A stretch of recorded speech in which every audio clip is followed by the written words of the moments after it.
I walked into Ridgewell County Court with nothing but a single manila envelope. My brother sat at the petitioner's table in a $3,000 suit, checking his watch like he was late for a tea time. His lawyer slammed a heavy binder down, demanding immediate control of my assets due to my alleged instability. I did not object. I simply asked the judge to enter one item into the record. The bailiff tore the seal, and the room went deadly quiet. My name is Brinley Perry, and I walked into the Ridgewell County Court knowing exactly how much I was worth to the people sitting on the other side of the aisle. I did not walk in to win a fight. I did not walk in to beg for mercy or to scream about fairness. I walked in to let the paper speak because paper does not stutter. Paper does not get emotional, and paper does not care who smiles the best. The courtroom smelled of floor wax and stale coffee, that specific government building scent that tries to mask the misery passing through its doors every day. I was alone. I had no entourage. I had no high-priced legal team whispering strategy in my ear. I carried nothing but a single, thin manila envelope sealed with red tape. I held it against my side, not clutching it like a lifeline, but carrying it like a delivery. My brother, Wesley Perry, was already seated at the petitioner's table. If I looked like I was going to work, Wesley looked like he was attending a coronation. He was wearing a navy bespoke suit that I knew cost nearly $3,000, tailored to hide the softness around his waist that had developed over the last 5 years. His shoes were polished to a mirror shine, reflecting the fluorescent lights overhead. On his wrist sat a heavy gold watch, the kind of timepiece intended to signal to everyone in the room that his time was more valuable than theirs. He leaned back in his chair, one arm draped casually over the backrest, flashing that winning smile at the court stenographer. It was the smile that had gotten him out of speeding tickets, failed classes, and bad investments for his entire life. It was the smile that said he was the reasonable one, the successful one, the golden child who was just trying to do the right thing for his poor, confused sister. Behind him, in the first row of the gallery, sat our parents. They sat shoulder to shoulder, their backs rigid, dressed in their Sunday best as if they were waiting for a sermon rather than a hearing to strip their daughter of her autonomy. My mother wore her pearls and a dark gray dress suit. My father wore a tie I had given him for his 60th birthday.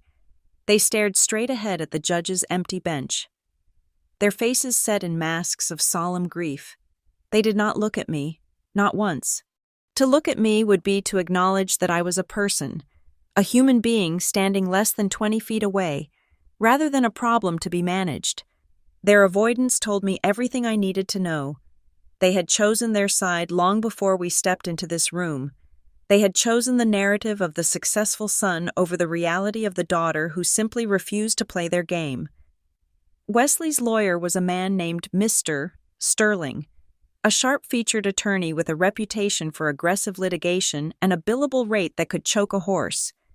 He did not have a single envelope. He had a mountain. He hefted a thick black binder onto the plaintiff's table with a heavy thud that echoed through the quiet room. It was a theatrical gesture, designed to intimidate. That binder was at least 4 inches thick, stuffed with tabs and exhibits and affidavits. It sat there like a trophy, a physical manifestation of the weight they intended to crush me with. It was meant to say that they had the evidence, they had the history, and they had the volume. The bailiff called the room to order, and we all stood as Judge Holloway entered. She was a woman in her 60s with reading glasses perched on the end of her nose and an expression that suggested she had seen every variety of family dysfunction the county had to offer. She took her seat, adjusted her robe, and looked down at the docket. Case number 4927, Wesley Perry versus Brinley Perry. The petition was read aloud, and the air in the room seemed to grow heavy. Wesley was requesting an emergency transfer of assets. He was seeking immediate conservatorship over my estate, my bank accounts, and my property. The legal language was dry, but the intent was violent. The petition claimed that I was suffering from acute mental instability. It claimed I was exhibiting erratic behavior. It claimed I was concealing assets and making reckless financial decisions that endangered my own well-being. The lawyer, Mr. Sterling, stood up and buttoned his jacket. He began his opening statement with a voice like oiled velvet. He spoke of deep concern. He spoke of a family forced to make a difficult decision to protect a loved one from herself. He used words like volatile and incapable. He painted a picture of a woman unraveling, a spinster sister who had lost her grip on reality and needed the strong, steady hand of her brother to guide her. I could hear the whispers ripple through the few strangers sitting in the back of the room. The word unstable seemed to detach itself from the lawyer's lips and float through the air. Landing on my forehead like a neon sticker, I could feel their eyes boring into the back of my neck. They saw a woman standing alone, without counsel, facing a wall of united family members. In their eyes, the visual evidence supported the accusation. Who comes to court alone to fight for their life unless they are delusional? Who brings a single envelope to a gunfight unless they do not understand the stakes? Wesley turned his head slightly, just enough so I could see his profile. He looked sad. He performed the role of the heartbroken brother perfectly. If I had not known him for 34 years, I might have believed him myself. He dabbed at his eye with a handkerchief, a gesture so cliché it almost made me laugh, but I held my face perfectly still. Judge Holloway looked over her glasses at me. She saw a woman standing silently at the defendant's table, hands clasped loosely in front of her. I wore a simple black blazer and slacks. I wore no jewelry. My hair was pulled back in a tight, efficient knot. I gave them nothing. No tears, no outbursts, no shaking hands. "Ms. Perry," the judge said, her voice neutral, "I see you have not retained counsel. Are you aware of the gravity of these proceedings? The petitioner is asking for total control over your financial and legal affairs." I stepped forward to the microphone. I did not clear my throat. I did not look at my parents. I looked directly at the judge. "Yes, Your Honor," I said, "I am fully aware. I am representing myself today. Mr. Sterling let out a short, sharp sigh, loud enough for the microphone to catch. It was a sound of pity, meant to signal to the judge that my refusal to hire a lawyer was just more proof of my incompetence. "See," the sigh said, "she does not even know how to protect herself." The judge frowned slightly. "And you have heard the allegations? Your brother claims you have been hiding assets and that you are mentally unfit to manage your estate. He has submitted a substantial amount of documentation to support this claim." She gestured to the massive binder on Wesley's table. "I have heard them, Your Honor," I said, "and I have read the copy of the petition served to me 3 days ago. Do you wish to respond to the allegations?" the judge asked, "or do you wish to request a continuance to find representation?" "I do not need a continuance," I said, my voice steady and even, "and I do not wish to respond to the allegations with a speech." Wesley shifted in his seat. I saw his jaw tighten. He had expected me to scream. He had expected me to cry and shout that he was a liar, which would have only proven his point that I was emotional and unhinged. He wanted a scene. He needed a scene. My silence was the one thing he had not rehearsed for. I continued, "The petitioner has presented a great deal of narrative, Your Honor. He has presented affidavits from family members and character statements. However, before this court considers granting an emergency order that would strip a citizen of her civil liberties based on hearsay, I would like to submit one piece of evidence for the record." Mr. Sterling jumped up. "Objection. Your Honor, we have not received any discovery from the respondent. She cannot just ambush the court with surprise documents." "It is not a surprise document," I said calmly, cutting him off without raising my voice. "It is a certified public record, and under the rules of this court regarding emergency financial petitions, any document proving immediate conflict of interest or fraudulent filing must be reviewed before a ruling is made." The room went silent. The word fraudulent hung in the air, colder and sharper than the word unstable. Judge Holloway narrowed her eyes. She looked from the thick binder on Wesley's desk to the thin envelope in my hand. She was an experienced judge. She knew that thick files often contained more fluff than fact. She also knew that pro se defendants usually brought bags of incoherent scribblings, not single, sealed envelopes. "I will allow it," the judge said, "but it better be relevant. Ms. Perry." "It is the only thing that is relevant," I replied. I walked forward. I did not look at Wesley, but I could feel his gaze burning into me. He was confused now. The confidence was cracking. Just a hairline fracture in the porcelain. He was wondering what I had. He was running through his mental checklist of all the loose ends he thought he had tied up. He was thinking about the emails, the bank accounts, the phone calls. He was wondering if I had found a text message or a letter, but he wasn't worried yet. He thought he was smarter than me. He thought I was just a compliance officer who lived a boring life, while he was the businessman who made deals. I handed the envelope to the bailiff. The bailiff was a large man with a shaved head and a uniform that strained at the shoulders. He took the envelope from me. It looked almost comical in his massive hands. I requested that the contents be entered into the record immediately. I said, "And I request that the bailiff read the header and the primary declaration of the document aloud for the court, as it pertains directly to the jurisdiction of this hearing." Mr. Sterling looked like he wanted to object again, but he stayed seated. He was confident. What could be in one envelope? A letter from a therapist? A bank statement? Nothing that could outweigh his 4-inch binder.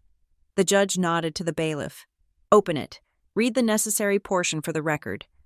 The sound of the tape ripping was the loudest thing in the world.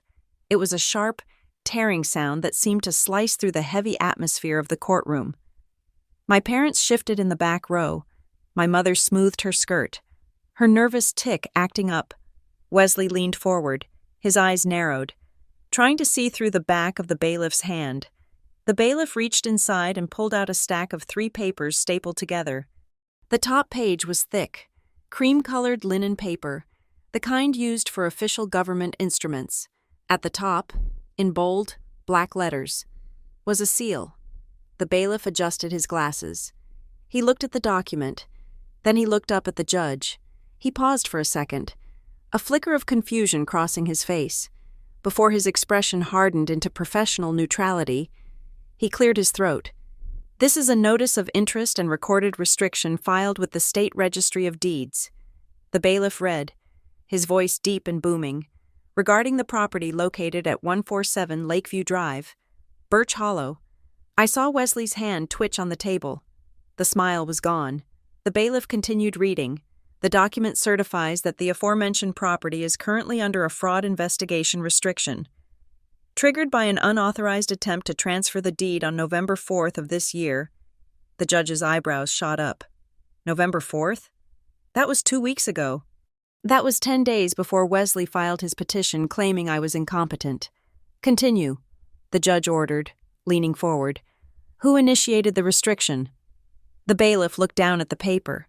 He turned the page to look at the attached digital log that was stapled to the back. The restriction was automatically triggered by the system. The bailiff read, "Due to a discrepancy in the filing party's identity, the individual attempting to transfer the deed listed themselves as the owner, but the digital signature and the filing IP address did not match the owner of record." "And who was the filing party?" the judge asked. Her voice was like ice. The bailiff looked up. He did not look at me. He turned his head and looked directly at the petitioner's table. He looked right at the $3,000 suit. "The filing party on the rejected transfer application," the bailiff said, enunciating every syllable, "is listed as Wesley Perry." The silence that followed was not the silence of a library. It was the silence of a vacuum. It was the sound of oxygen being sucked out of the room. I stood perfectly still, my hands still clasped. I did not smile. I did not turn to look at my brother to see the color draining from his face. I kept my eyes on the judge. "Mr." Sterling froze, his hand halfway to his water glass. My parents, in the back row, stopped breathing. They knew that address. They knew what that house meant, and they knew, in that split second, that the narrative they had built was not just cracking, it was shattering. Wesley stood up halfway, his chair scraping loudly against the floor. "That is a mistake," he blurted out, his smooth, practiced baritone suddenly sounding thin and reedy. "That is a clerical error. I was merely looking into the records to ensure—" "Sit down, Mr. Perry," the judge snapped. She did not shout, but her voice cracked like a whip. Wesley sat. He looked at his lawyer. But Mr. Sterling was busy staring at the binder on his desk, as if he wished it would spontaneously combust. The judge turned her gaze back to the bailiff. Is there more? Yes, Your Honor, the bailiff said. He flipped to the third page. There is an attached affidavit of identity from the county clerk's office. It confirms that the filing fee for the attempted transfer was paid via a credit card ending in 4098. The bailiff looked at Wesley again. The card is registered to the business account of Perry Global Enterprises. I watched the realization hit the room. This was not a hearing about a sister who was losing her mind. This was a hearing about a brother who had tried to steal a house, got caught by a computer system, and then tried to have his sister declared incompetent to cover his tracks. He had filed this suit not to protect me, but to validate a theft he had already attempted. The judge turned to me. Her eyes were no longer skeptical. They were sharp, assessing, and dangerous. Ms. Perry, she said, do you have documentation linking these logs to the petitioner? I do. Your Honor, I said quietly. I pointed to the envelope the bailiff was still holding. That was just the cover sheet. I said, if you look at the next document in the stack, you will find the time-stamped IP logs. They show that the transfer attempt was made at 10 in the morning on a Tuesday. I paused, letting the information land. And if the court pleases, I continued, I have one more document I would like to add to the inventory list before we proceed. Wesley looked at me then. For the first time since we walked in, he really looked at me. There was no pity in his eyes anymore. There was no brotherly concern.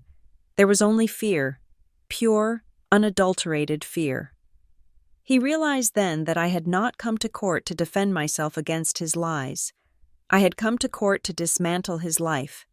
The bailiff looked to the judge for permission to continue reading the inventory. The judge nodded, settling back into her chair with a look that said she was just getting started. Read it, she said. And as the bailiff turned the page, I finally allowed myself to take a breath. The trap was sprung, the paper was speaking, and my brother was about to find out that his name was written in places it should never have been. To understand why I walked into a courtroom with a single envelope instead of a high-priced attorney, you have to understand the specific quietness of my life. I am 38 years old. I work as a senior auditor for Northglass Compliance Solutions. My job is not glamorous. It involves sitting in a climate-controlled office, staring at dual monitors, and tracking the movement of data and currency to ensure that large corporations are not breaking federal laws. I live in a townhome that I own. I drive a sedan that is 5 years old, and I pay my taxes the day they are filed. I do not have debts. I do not have a criminal record. I do not have a history of substance abuse. By every metric of the modern world, I am the definition of stability. But in the Perry family, stability was not measured by tax returns or credit scores. It was measured by how loudly you could announce your own success. And by that metric, I was invisible. My brother, Wesley, was the sun around which my parents orbited. He was 2 years older than me, and from the moment he could speak, he had the ability to sell ice to a drowning man.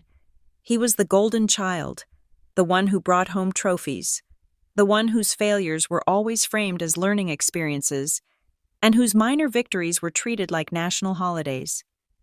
He grew up to be exactly the kind of man my parents admired. He wore suits that cost more than my first car. He drove a luxury SUV that looked like a tank designed for suburban warfare. He spoke with a booming, authoritative baritone that made everything he said sound like a divine proclamation. If Wesley said it was raining, my parents grabbed umbrellas, even if the sky was perfectly blue. In our house, truth was not an objective fact. Truth was whatever Wesley decided it was at that moment. He controlled the narrative. If I achieved something, Wesley would smile that condescending smile, pat my shoulder, and say it was cute. If I disagreed with him, I was being difficult. If I got angry, I was being emotional. Over 3 decades, he had carefully curated a version of reality where he was the benevolent protector and I was the fragile, slightly broken little sister who needed to be managed. He did not do this with fists or shouting. He did it with aggressive kindness. He would interrupt me at dinner parties to explain what I actually meant. He would buy me gifts I did not want and then sigh dramatically when I did not display enough gratitude. He created a debt of obligation that I could never repay because I never asked to borrow anything in the first place. But there was one thing Wesley could not control. There was one piece of the map that refused to bend to his will. Birch Hollow. It was a small, A-frame cabin sitting on 2 acres of land near a lake 3 hours north of the city. It was not a mansion. The roof leaked when the snow melted too fast, and the heating system was a wood stove that required constant attention. But to me, it was the only place on earth that felt like oxygen. It had belonged to our grandfather, a man who saw through Wesley's charm the way a jeweler sees a flaw in a diamond. Granddad Arthur was a quiet man who hated noise and hated pretending. He saw how my parents fawned over Wesley, and he saw how I shrank into the background to avoid the spotlight. When Granddad Arthur died 4 years ago, Wesley showed up to the reading of the will with a contractor. He was already talking about bulldozing the cabin, subdividing the lot, and building 2 modern vacation rentals that would generate passive income. He spoke about it as if it were a done deal, as if the property were already his. Then the lawyer read the will. Granddad Arthur had left a few bonds to Wesley. He left the bulk of his liquid assets to our parents. But he left the property at 147 Lakeview Drive, Birch Hollow, solely and exclusively to me. I remember the silence in the lawyer's office. It was heavy and thick. Wesley did not shout.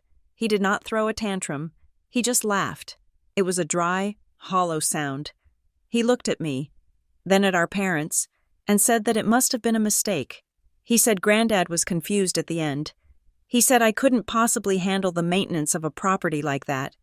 He offered, right there in the office, to buy it from me for a fraction of its value, framing it as a favor to take the burden off my shoulders. I said no. That was the first time I had ever said no to him where money was involved, and that was the moment the war started. Even if I did not know it yet, for the next 4 years, Wesley chipped away at me. He sent me articles about the rising cost of lumber. He forwarded me emails about property taxes. He offered to manage the property for me. When that didn't work, the tone changed. He started telling our parents that he was worried about the condition of the place. He told them he heard I was letting it rot. He told them I was hoarding junk up there. None of it was true. I spent every other weekend at Birch Hollow. I fixed the deck myself. I hired a local plumber to redo the pipes. I kept it pristine because it was mine. But Wesley needed it. He was leveraged up to his eyeballs in his own business ventures, always borrowing from Peter to pay Paul, projecting an image of wealth while floating on a sea of debt. I knew this because I know how to read financial distress signals, and Wesley was emitting them like a radio tower. He needed the collateral. He needed the equity in that lake house to secure his next loan, and he resented that his little sister, the auditor, was sitting on a gold mine she refused to monetize. He stopped asking nicely about 6 months ago. The phone calls stopped. The emails stopped. The silence should have comforted me. But in my line of work, silence usually means someone is trying to hide something. I am a creature of habit, and part of my habit involves monitoring my own data. Because I work in compliance, I subscribe to every identity protection service and public record alert system available.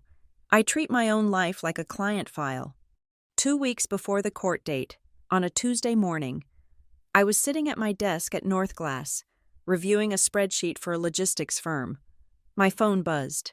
It was a notification from the county clerk's automated system in the district where Birch Hollow is located. Notice of title activity. The screen read. My heart hammered a slow, heavy rhythm against my ribs. I did not panic. I put down my coffee cup. I unlocked my phone and logged into the county portal using my secure credentials. There was a pending application in the system. It was a quitclaim deed, a document used to transfer property from one person to another. The document had been uploaded digitally at 10:15 that morning. It claimed to transfer 100% of the interest in the Birch Hollow property from Brinley Perry to the Perry Family Trust, an entity controlled by Wesley. I stared at the screen. The document had a signature at the bottom. It was my name. It looked somewhat like my handwriting, but the loop on the Y was too wide, and the slant was wrong. It was a forgery. But it wasn't just a forgery. It was a lazy one. The system, however, had flagged it. Not because of the signature — clerks rarely catch those in real time — but because of a mismatch in the digital notary stamp.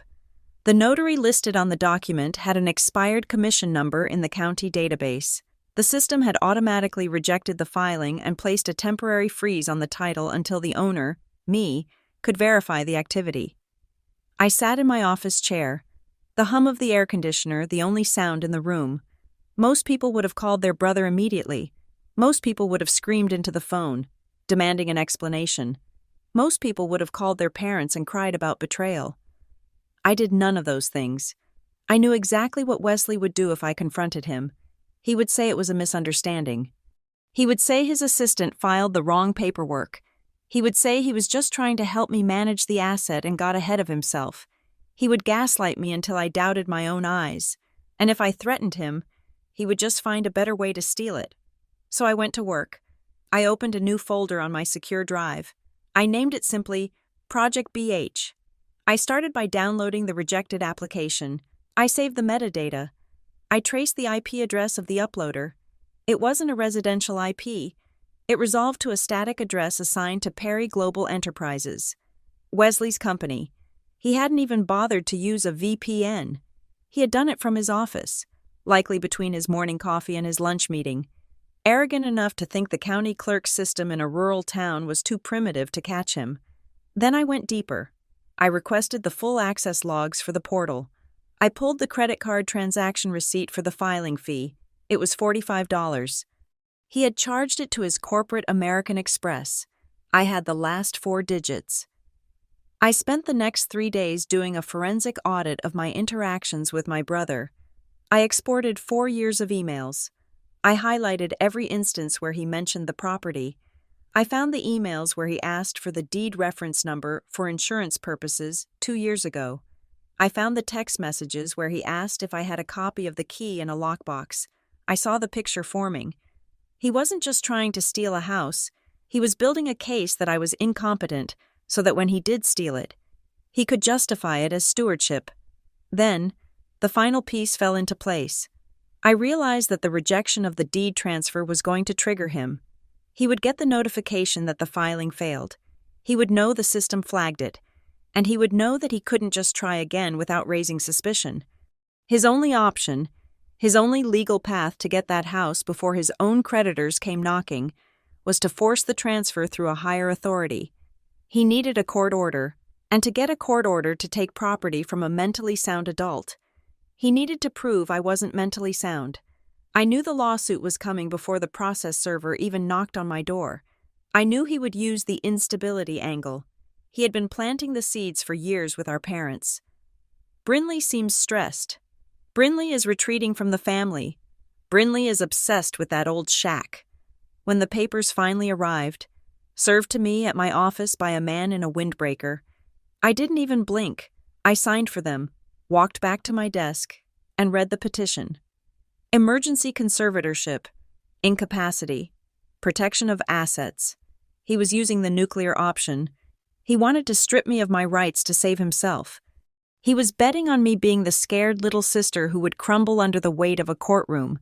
He was betting on me hiring a cheap lawyer who would advise me to settle. He was betting on my parents sitting behind him to shame me into submission. He was betting on emotions. I looked at the thick stack of papers on my desk. Then I looked at the thin file of IP logs and transaction receipts I had assembled. I didn't call a lawyer. I didn't call my mother. I went to the stationery cabinet and took out a single manila envelope. I placed my evidence inside and sealed it with red security tape. Wesley wanted to tell a story about a crazy woman. I was going to let him tell it. I was going to let him build his entire case, stack his lies as high as the ceiling, and swear on a Bible that he was only doing this out of love. I would wait. I would wait until he was under oath. I would wait until the bailiff was standing there. And then I would introduce him to the concept of an audit trail. Mr. Sterling, my brother's attorney. did not shout. Shouting in a courtroom is for television lawyers and amateurs who have lost control of their narrative. Mr. Sterling spoke with the hushed, reverent tone of an undertaker discussing the price of a mahogany casket. He stood before Judge Holloway, buttoning his suit jacket with a slow, deliberate movement, and began to dismantle my life using words that sounded like charity. "Your Honor," he began, his voice smoothing over the rough edges of the courtroom. "The family does not bring this petition lightly. In fact, it is with a heavy heart that Mr. Perry seeks what we are classifying as protective control over the respondent's estate." I sat at the defendant's table, my hands resting on the cool wood. I listened to the phrase protective control. It was a beautiful euphemism. It sounded like a warm blanket. It sounded like safety. But I knew what it meant in the language of the law. It meant that I would need permission to buy groceries.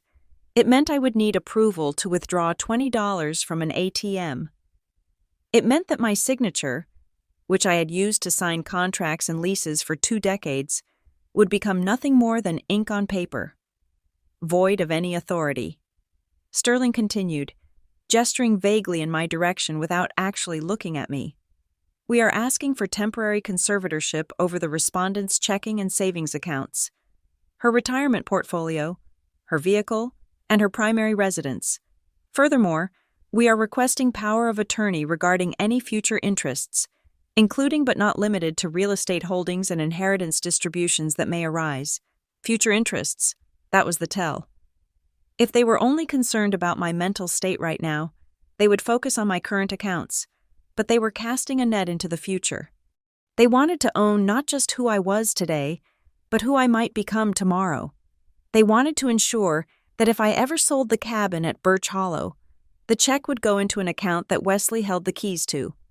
Wesley sat next to him, his head bowed slightly. He was performing the role of the reluctant hero perfectly. He looked like Atlas holding up the sky, burdened by the terrible responsibility of caring for his damaged sister. He shifted in his chair, leaning forward just enough so that his voice would carry to the gallery, but soft enough to seem private. "She is not well," Wesley whispered, his voice catching with practiced emotion. "We just want to protect the family. We just want to make sure she doesn't hurt herself financially." The gallery rippled with sympathy. I could feel the eyes of our parents on my back, burning with that familiar mixture of shame and expectation. They wanted this over. They wanted the gavel to bang so they could go back to their country club and tell their friends that they had handled the situation with Brinley. They wanted to erase the messiness of my independence. Judge Holloway was not looking at the gallery. She was looking at the petition. She flipped a page, the sound sharp in the quiet room. "Mr. Sterling," the judge said, looking over the rim of her glasses, "this is a broad request. You are asking to strip a 38-year-old woman of her autonomy. The bar for such an action is extremely high. What is the specific legal basis for this urgency?" Sterling did not blink. He had prepared for this. He opened his hands as if offering a gift. "Your Honor, the basis is a pattern of erratic behavior and financial opacity that suggests a break from reality. The respondent has isolated herself. She has refused communication with her family for over 6 months. She has been seen hoarding documents. She has made irrational decisions regarding family property. We believe she is concealing assets in a paranoid attempt to hide them from the very people trying to help her. In her current state, she is a danger to her own future." He used the word opacity like a weapon, in my world. In the world of compliance and auditing, opacity is a sin. It means you are hiding something illegal. But in my personal life, opacity was just privacy. Wesley was trying to criminalize my privacy. He was trying to turn my desire to be left alone into a symptom of mental illness. I sat there and let the words wash over me. Unstable, paranoid, irrational. They were just words. They were labels he was trying to stick to my skin, hoping the judge would see the label instead of the person. I did not flinch. I did not shake my head. I did not sigh. I treated his speech like a data stream, noise to be filtered out until the relevant signal appeared. Judge Holloway turned her gaze to me. Her expression was unreadable. "Ms. Perry," she said. "You have heard the petitioner's request. They are asking for total control. Do you understand the scope of what is being proposed here?" I stood up. I smoothed the front of my blazer. "I do, Your Honor," I said. My voice was calm, lower than Sterling's, but clear. "I understand that the petitioner is asking the court to effectively erase me as a legal entity. He is asking for the authority to manage my life as if I were a child or a corporation in bankruptcy." Wesley leaned over then. He moved into my personal space, violating the invisible barrier between the tables. He smelled of expensive musk and peppermint. He put a hand near mine, not touching, but close enough to intimate familiarity. "Sign the consent, Bryn," he whispered. The microphone did not pick it up, but I heard every syllable. It was not a request. It was a command wrapped in a sigh. "You are going to lose. You know you are. Sign it, and we can go home. You will have nothing soon anyway." He said it with such certainty. He believed it. He believed that his will was a force of nature that I could not withstand. He believed that because he had always won, he would always win. He thought my silence was submission. He thought my lack of a lawyer was a surrender. I looked at him. I looked right into his eyes, which were the same shade of hazel as mine. I saw the arrogance there, calcified over decades of being told he was special. I did not whisper back. I did not tell him to go to hell. I did not tell him he was a thief. I simply turned my back on him and faced the judge.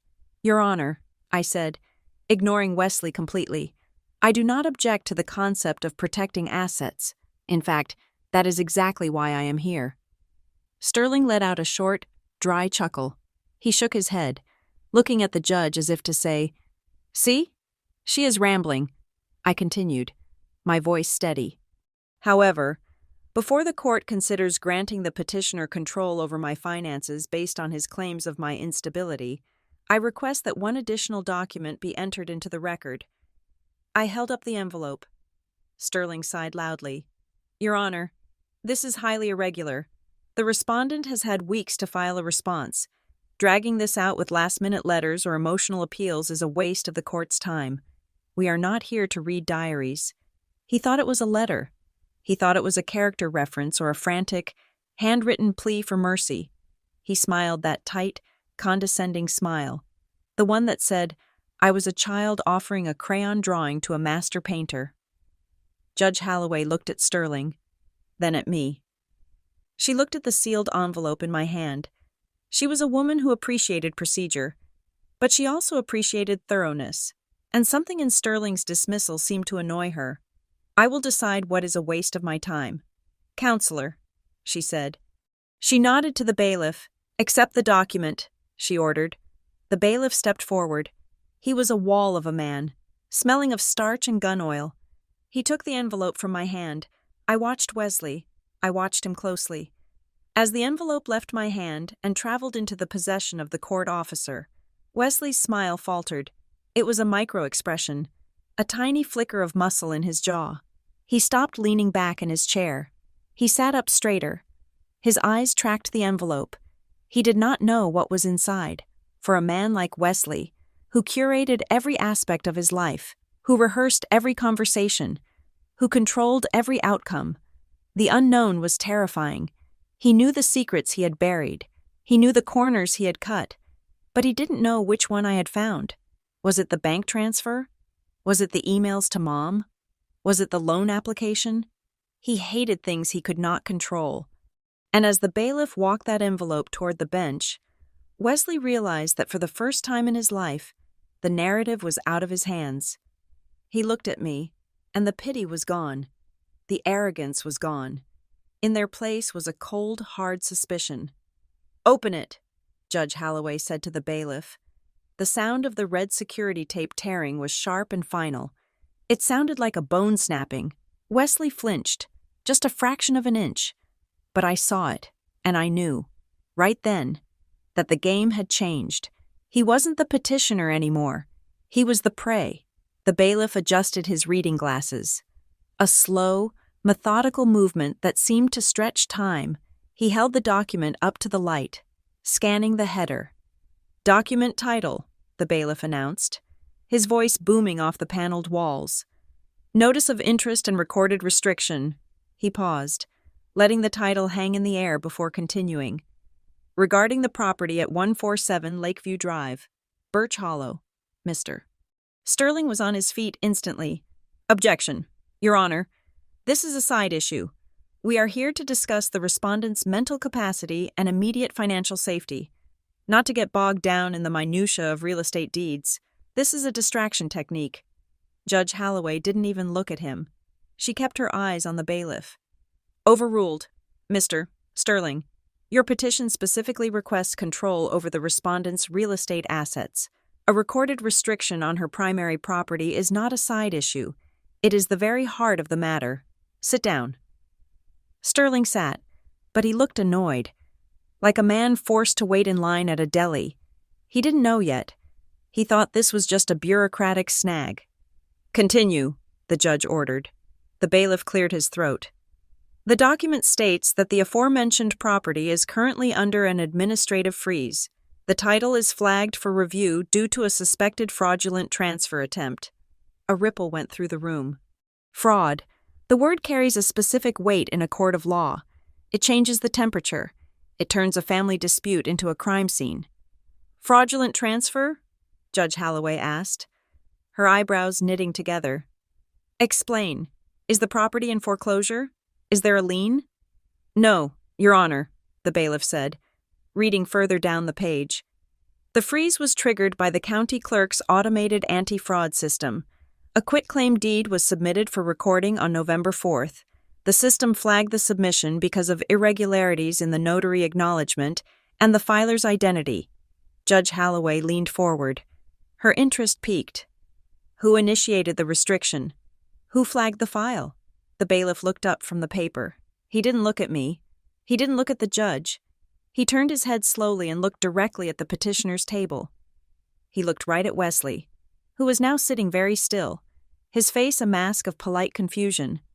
The restriction, the bailiff read, was triggered by a filing submitted under the name Wesley Perry. The silence that followed was absolute. It felt as if the air had been sucked out of the room by a giant vacuum. In the back row, I heard my mother make a small, choked sound, like a gasp trapped in her throat. My father shifted his weight, the wood of the bench creaking loudly under him. Mr. Sterling blinked. Once, twice, he turned to look at his client, his expression shifting from arrogance to a dawning realization that he had been kept in the dark. Wesley, to his credit, was quick. He didn't panic. He didn't jump up and run.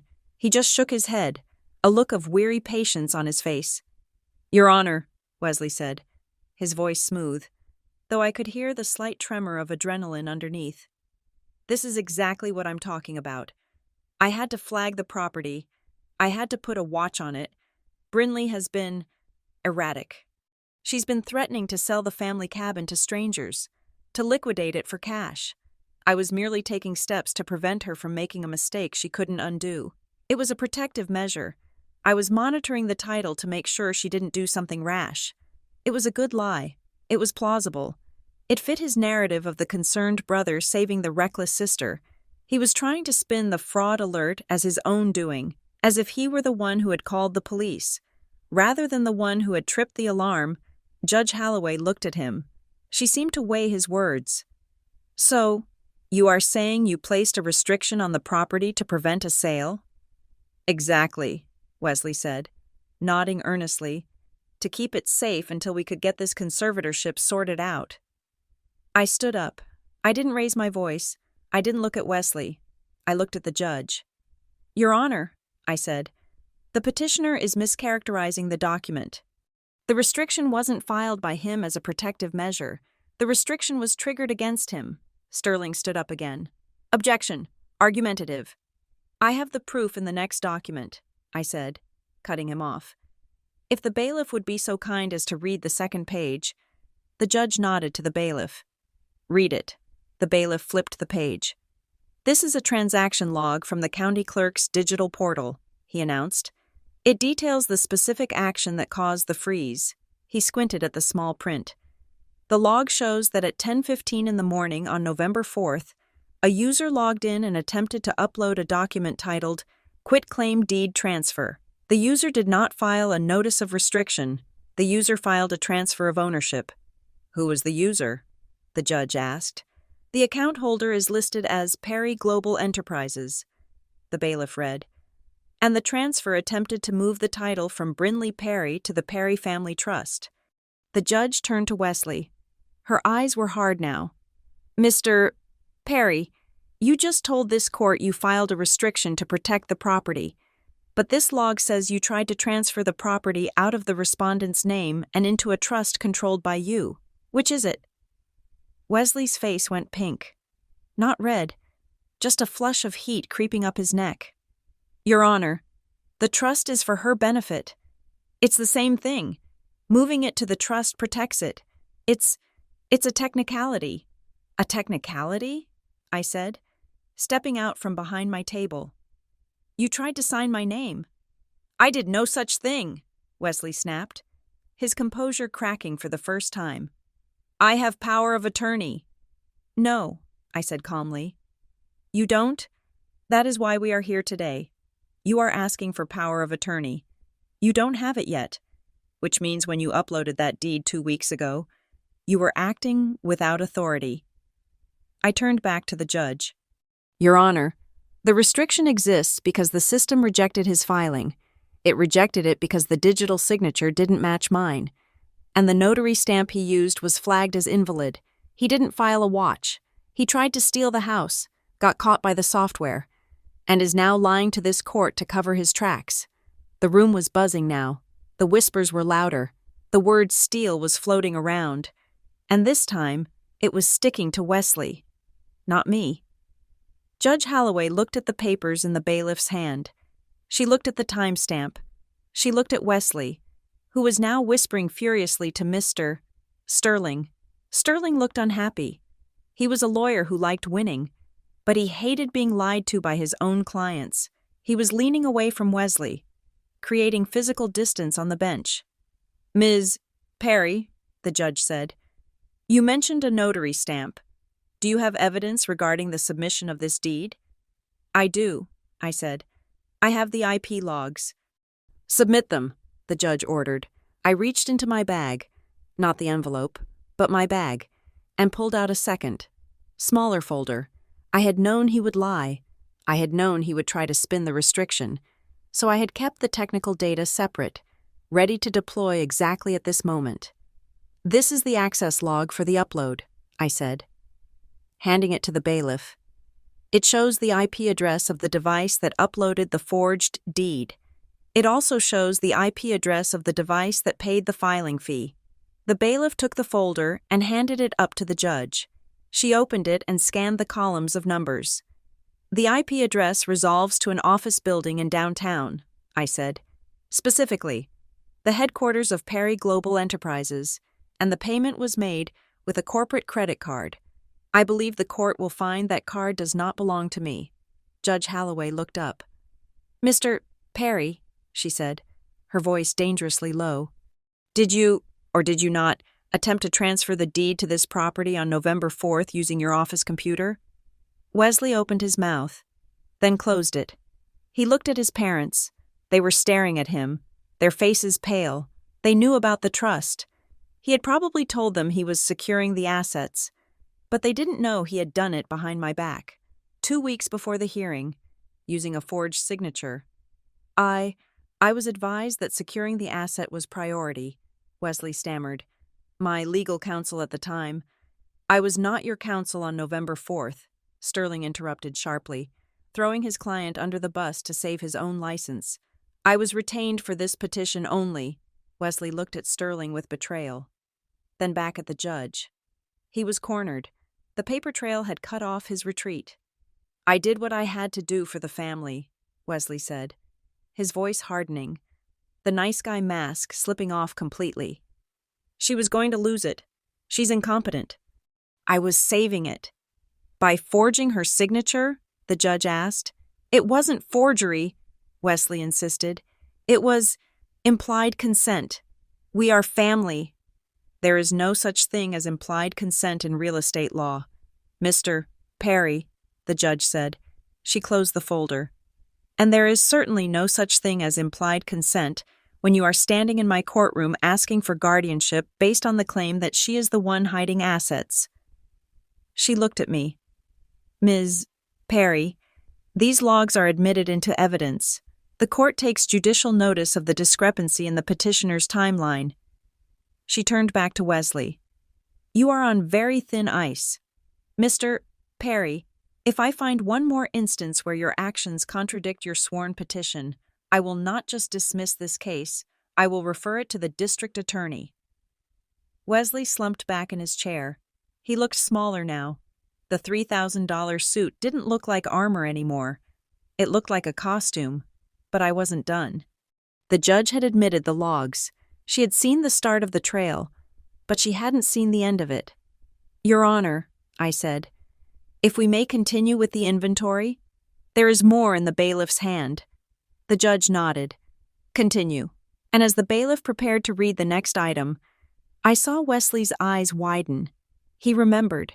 He remembered what else he had tried to access that week, and he realized that I hadn't just tracked the house, I had tracked everything.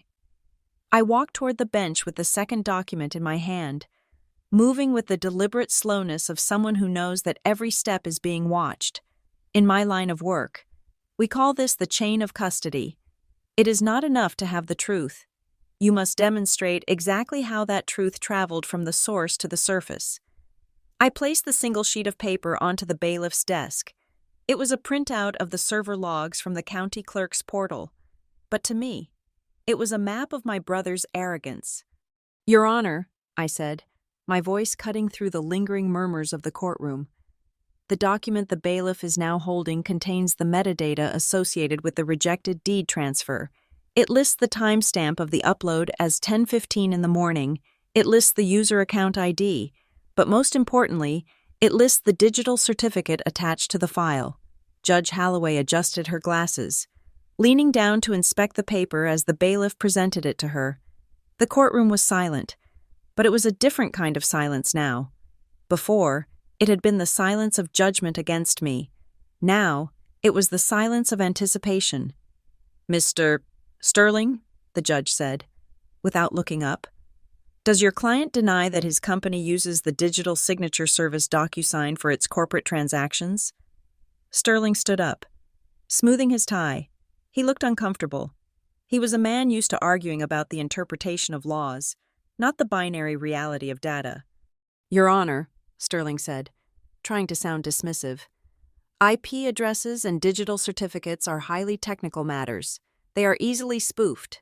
Anyone could have gained access to a company Wi-Fi network. To claim that a specific IP address definitively proves my client was the one sitting at the keyboard is a leap. We would need a forensic computer expert to verify the integrity of these logs. We cannot simply take a printout at face value. It was a standard defense. Obfuscate, complicate, claim that technology is magic and therefore unreliable. He was trying to buy time, trying to push the hearing into a continuance so they could regroup and come up with a better lie. Judge Holloway looked up. Her expression was flat. She had been a judge for 20 years. She knew the difference between a complex technical issue and a lawyer throwing sand in her eyes. Mr. Sterling, she said, this is a civil hearing, not a murder trial. The standard of proof is the preponderance of the evidence, and right now, the evidence shows that a document was uploaded from your client's office, paid for with your client's credit card, and signed with a digital key registered to your client's server. I do not need a computer scientist to tell me what that looks like. I do not need a theatrical production. I need the truth in the record. She looked back down at the paper. Her finger traced a line of text halfway down the page. Then, she stopped. I watched her face. I saw the exact moment she read the email address associated with the user account. Her eyebrows drew together. She blinked, as if making sure she was reading it correctly. Then she looked up at Wesley. It was a look of profound disappointment. It was the look a parent gives a child who has been caught stealing from the collection plate. Mr. Perry, the judge said, her voice deceptively soft. The user email registered for this transaction is not a personal address. It is w-perry@perry-global-enterprises-.com. Are you telling this court that a hacker broke into your office, stole your credit card, logged into your computer, and then used your own corporate email address to file a deed transfer for your sister's cabin? Is that the narrative you want me to believe? Wesley was gripping the edge of the table so hard his knuckles were white. The charm was gone. The golden child facade, the one he had worn since he was 5 years old, was dissolving under the harsh fluorescent lights. He wasn't the benevolent protector anymore. He was just a man who had been caught. He stood up, but not with the grace he had shown earlier. His movements were jerky. He looked irritated, like a manager dealing with an incompetent employee. "Your Honor," Wesley said, his voice tight. "We are focusing on the wrong things. The email address is administrative. My staff uses it. My assistants use it. I cannot police every single keystroke made in my office. The point is not who filed a piece of paper. The point is why it was filed. We are here because my sister is unwell. We are here because she is letting valuable assets rot. I was trying to stop the bleeding. Does the method really matter if the intent was to save the family from financial ruin?" He was snapping. He was showing the court the Wesley I knew, the Wesley who believed that rules were for other people, and that his intentions justified any action. He was angry that he was being questioned. He was angry that the judge wasn't nodding along. Suddenly, there was a commotion in the gallery. "He's just trying to help her." It was my mother. She had stood up, clutching her purse to her chest. Her face was flushed. She couldn't help herself. For 30 years, her job had been to smooth over Wesley's rough edges, to explain away his selfishness as ambition. She saw him floundering, and instinct took over. "Please, Your Honor," she said, her voice trembling. "Brinley doesn't tell us anything. Wesley has been so worried. He pays for everything. He takes care of everything. He was just trying to make sure—" "Ma'am," Judge Holloway's voice cracked like a whip. "Sit down." My mother froze. She looked at my father, who was pulling at her sleeve, his face a mask of mortification. "This is not a town hall meeting," the judge said, her eyes blazing. "You are observers. You are not parties to this case. If you interrupt these proceedings one more time, I will have the bailiff remove you. Do you understand?" My mother sank back onto the bench, looking small and defeated. She looked at me then, her eyes full of tears, but they weren't tears of apology. They were tears of accusation. "Look what you're doing," her eyes said. "Look how you're embarrassing him." I looked away. I did not let it hurt. I filed it away as another piece of data. Wesley saw that his parents couldn't save him. He saw that the technical error defense hadn't worked. He saw the judge looking at the logs with disgust. He needed a new angle. He needed to change the subject immediately. He turned his body toward the judge, shifting his stance to block her view of me. He lowered his voice, dropping it into that deep, serious register that usually works so well for him in boardrooms. "Your Honor," Wesley said, "I apologize for my parents. They are emotional. We are all emotional, and that is exactly why we need this order. You are looking at logs and emails, but you are missing the human reality. My sister is not just making bad financial decisions. She is a danger to herself." The room went quiet again. This was the nuclear option. "I didn't want to bring this up," Wesley said, shaking his head as if pained. "But we have reason to believe she is self-harming, or at least that she is neglecting her basic needs to a dangerous degree. She doesn't eat. She doesn't sleep. She sits in her house with the lights off for days. If you deny this petition because of a paperwork error, and something happens to her, that will be on this court's conscience." It was a master stroke of manipulation. He was leveraging the court's fear of liability. No judge wanted to be the one who left a vulnerable person alone only to have them end up in a hospital a week later. Judge Holloway paused. She looked at me. The irritation in her face softened into scrutiny. She had to take the allegations seriously. It was her job. "Ms. Perry," she said, You heard the petitioner. He claims you are a risk to your own safety. How do you respond? I stood up. I did not rush. I did not let my voice waver. I did not get angry, because anger looks like instability. Your Honor, I said clearly, I am a senior auditor for a Fortune 500 compliance firm. I have held my position for 8 years. I have never missed a day of work. I have never been late.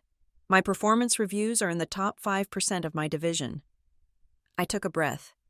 I had a full physical examination 3 months ago for my insurance, I continued. My BMI is within the healthy range. My blood work is normal. I pay my bills on the first of the month. I do not have a history of depression, anxiety, or self-harm. My dark house that my brother refers to is simply a preference for privacy and energy efficiency. I am not a danger to myself. I am not a danger to others. I am simply a danger to my brother's liquidity. I let that last sentence hang there. It was a direct hit. Wesley opened his mouth to retort, to throw out another accusation, but the judge held up her hand. Enough, she said. I have heard the arguments. The petitioner's claims regarding the respondent's physical safety are noted, but so far, they are unsupported by any medical evidence or police reports. We are running on anecdotes. She leaned back, looking at the clock on the wall. She was tired of the drama. She wanted facts.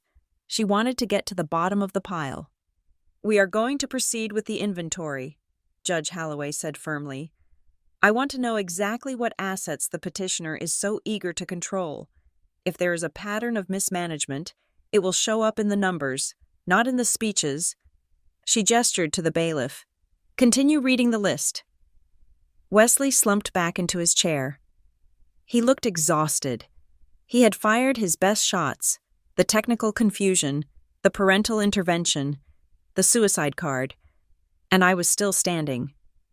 He ran a hand through his perfectly styled hair, messing it up for the first time. He thought the worst was over. He thought the house was the big reveal. He thought that if he could just weather this storm, he could regroup, but he was wrong.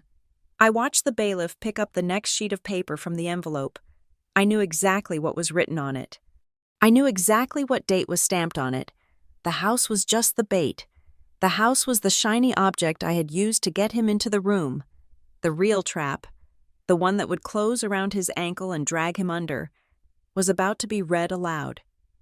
I clasped my hands together on the table to stop them from trembling, not from fear, but from the adrenaline of the endgame. The bailiff cleared his throat. Item number 2, he read, and I watched Wesley's face as the second trap began to open. The courtroom air was stagnant, heavy with the scent of floor wax and the lingering tension from the previous revelation. My brother sat frozen at the plaintiff's table. He looked like a man who had walked into a room expecting a birthday party and found an intervention instead. The bailiff, a man whose patience was clearly wearing thin, cleared his throat to bring the room back to the matter at hand. He held up the next sheet of paper from my envelope. Item 3, the bailiff read, his voice devoid of emotion.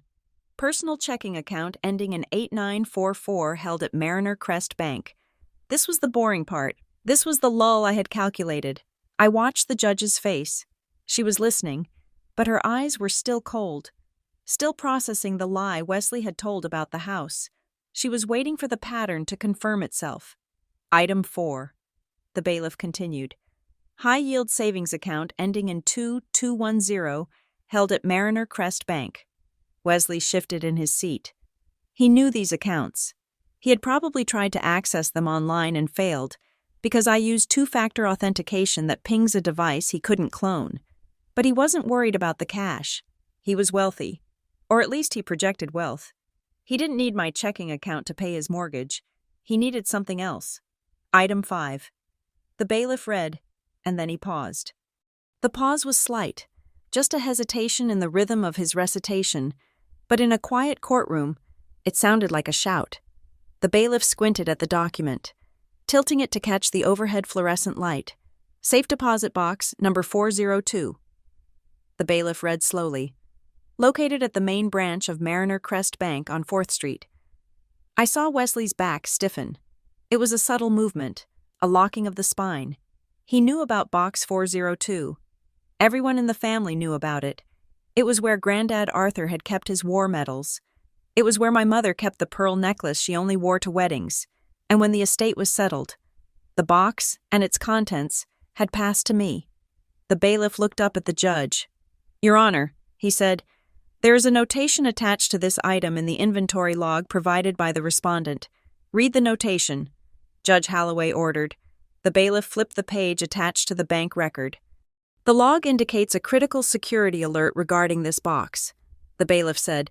"It lists a physical access event." The judge frowned. "An access event? You mean someone opened the box?" "Yes, Your Honor," the bailiff replied. "The log shows the box was accessed, and the privacy seal was broken at 9:30 in the morning on November 16th. The judge turned her head slowly to look at the calendar on the wall behind her, then turned back to the room. November 16th. That was 2 days ago. That was 48 hours before we walked into this courtroom. That was the day after Wesley's lawyer had filed the emergency petition. Judge Holloway looked at me. "Ms. Perry, did you access your safe deposit box 2 days ago?" "No, Your Honor." I said clearly, "I was at work. I have the timesheet to prove it." The judge turned her gaze to Wesley. It was a heavy physical thing. That gaze, it pinned him to his chair. "Mr. Perry," the judge said. Her voice was dangerously quiet. "Did you go to Mariner Crest Bank on November 16th? Wesley cleared his throat. He shot a desperate look at Mr. Sterling. But Sterling was busy studying the grain of the wood on the table. Refusing to make eye contact, Sterling knew when a ship was sinking, and he had no intention of going down with the captain. I did go to the bank." "Yes," Wesley admitted. His voice was higher than usual. "But, Your Honor, you have to understand the context. I am not interested in context right now." The judge snapped. "I am interested in authority. Did you open your sister's safe deposit box?" "I didn't take anything," Wesley said quickly, holding up his hands. "I was merely conducting an inventory. We were filing for conservatorship the next day. I needed to know what was in there to ensure it was safe. I was acting as a responsible future guardian. I wanted to make sure she hadn't pawned the family heirlooms. It was a protective measure." He was doing it again. He was wrapping his invasion in the language of care. He was trying to make his theft sound like charity. Judge Holloway leaned over the bench. "Mr. Perry, you do not have a conservatorship. You do not have a court order. You are a private citizen. You cannot just walk into a bank and demand access to another adult's private vault because you feel like it." "How did you get in?" Wesley stammered. I am on the list." Mr. Sterling finally spoke up, trying to salvage the wreckage. "Your Honor, my client is listed as the emergency contact on the account. It is a standard banking provision. He was operating under the assumption that his status gave him the right to secure the contents in a crisis." The judge looked at Sterling like he was a first-year law student who had just failed an exam. "Mr. Sterling," the judge said dryly, "you know perfectly well that an emergency contact is the person the bank calls if the building catches fire or if the account holder dies. It is not a master key. It does not convey ownership. It does not convey access rights. If your client used his status as an emergency contact to bully a bank teller into opening a vault, he has committed a federal banking violation." Wesley shook his head vigorously. No, I didn't bully anyone. It was all above board. I had authorization." "Authorization?" the judge asked. "From whom?" "From Brinley," Wesley blurted out. The room went silent. I stared at the back of his head. He was doubling down. He was so used to lying that he couldn't stop, even when the truth was sitting in an envelope 5 feet away. "She signed a power of attorney for me years ago," Wesley said, gaining confidence now that he had thought of a lie. "For the specific purpose of managing the family assets. I presented that document to the bank manager. They reviewed it. They approved it. They let me in. It was all legal." I stood up. "Your Honor," I said, "I have never signed a power of attorney for my brother." "Not years ago. Not ever." Wesley turned in his chair to glare at me. "You forgot," he hissed. "You were always forgetful. That is why we are here. I ignored him. I looked at the bailiff. "Please read the rest of the bank report," I said. The bailiff looked down at the paper. According to the incident report filed by the Mariner Crest Bank Compliance Division, the bailiff read, "The individual identified as Wesley Perry presented a notarized, limited power of attorney document to the branch manager." "See?" Wesley shouted, pointing a finger at me. "I told you. Sit down. Mr. Perry," the judge barked. The bailiff raised his voice slightly to be heard over the outburst. "However," the bailiff continued, "the report notes that the document was flagged by the bank's central verification system later that afternoon." "Flagged?" the judge asked. "Why?" The bailiff turned the page. The bank's fraud department noted that the signature on the power of attorney did not match the signature card on file for Miss Perry. The loops were inconsistent. The pressure points were wrong. The bank attempted to call Miss Perry to verify the authorization, but the phone number listed on the document had been altered to route to a different mobile device. I saw the color drain from my parents' faces. Altering a phone number was not a mistake. It was not a misunderstanding. It was a calculated move to intercept security checks. The bank then conducted an internal audit of the transaction. The bailiff read, "They found that the power of attorney was notarized on November 15th. That was the day before the access event." The judge looked at me. "Ms. Perry, where were you on November 15th? "I was at a compliance seminar in Chicago." "Your Honor," I said, "I have my flight records and my hotel receipt. I was 300 miles away from the notary who supposedly watched me sign that document." The judge turned back to Wesley. Her face was no longer angry. It was something worse. It was professionally curious. "Mr. Perry," she said, "you claim your sister signed this document years ago. The bank record says it was notarized 3 days ago. You claim she is forgetful. The record suggests she wasn't even in the state." Wesley opened his mouth, but no sound came out. He looked at the binder on his table, the 4-inch thick trophy he had brought to crush me. It looked useless now. A pile of paper versus a timeline. Who was the notary? The judge asked. The bailiff looked at the document. The notary seal on the power of attorney belongs to a Ms. Linda Hames. I heard a sharp intake of breath from the gallery. I didn't need to turn around to know it was my mother. She knew that name. We all knew that name. Linda Hames, the judge repeated. She looked at the clerk of the court, who was sitting at a computer terminal to her left. "Madam Clerk," the judge said, "please access the State Notary Commission database. I want to verify the commission number for Ms. Linda Hames immediately." The clerk began typing. The sound of the keys clacking was the only noise in the room. Wesley was sweating now. Visible beads of perspiration were forming on his forehead. He wiped them away with the sleeve of his $3,000 suit. He was tapping his foot, a rapid, nervous rhythm that vibrated the floor. He knew what was coming. He knew that in his arrogance, in his rush to secure the box before the court date, he had used the most convenient resource available to him. He hadn't gone to a bank. He hadn't gone to a shipping store. He had gone down the hall. The clerk stopped typing. She looked at the screen. Then she looked at the judge.